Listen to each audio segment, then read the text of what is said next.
mengucapkan selamat kepada Presiden terpilih Pak Jokowi Ma'ruf yang barusan dilantik menjadi Presiden 5 tahun ke depan.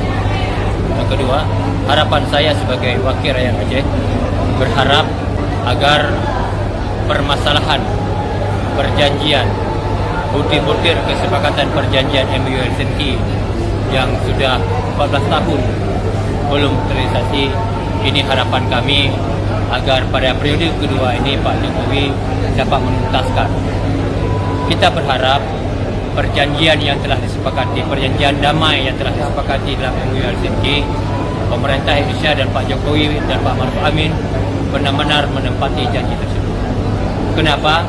Agar tidak ada satu poin pun butir-butir perjanjian itu yang terbiarkan. Kita tidak mau kwitansi perjanjian itu terbiarkan. Karena secuil apapun sebuah perjanjian, di saat tidak ditepakati itu akan menjadi barang. Apalagi pengalaman kita telah terbukti bahwa di saat Indonesia merdeka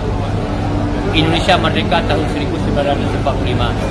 Tapi Aceh baru bergabung dengan Republik pada tahun 1948. Pasca adanya kesepakatan perjanjian antara Soekarno dengan Daud Beri'ik. Tetapi di saat perjanjian Soekarno dengan Daud Beri'ik tidak dilaksanakan oleh Republik, maka terjadilah konflik yang terjadi pada tahun 1953 kalau tidak salah, yang disebut ITI. Setelah terjadi perang di ITI, korban jiwa dan sebagainya, kemudian terjadilah perdamaian kembali dan disebut Ikrar Lamti pada tahun 1967. Di saat perjanjian Ikrar Lamti juga tidak ditempati oleh Republik, maka terjadilah konflik kembali yang disebut Gerakan Aceh Merdeka. Setelah terjadi Gerakan Aceh Merdeka, konflik korban harta, korban nyawa, kembali terjadi perdamaian yang ketiga yaitu MOU Helsinki.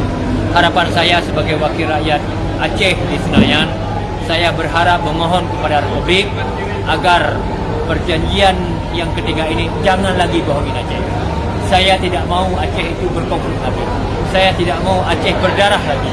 Harapan saya, tolong selesaikan semua perjanjian yang telah disepakati agar tidak ada sebutir perjanjian pun yang menjadi bara api yang dapat memicu konflik Aceh kembali. Ini harapan saya di hari pelantikan Jokowi. Saya berharap memohon kepada Indonesia agar menepati janjinya kepada Aceh. Sekian dan terima kasih. Inspirasi di ujung negeri.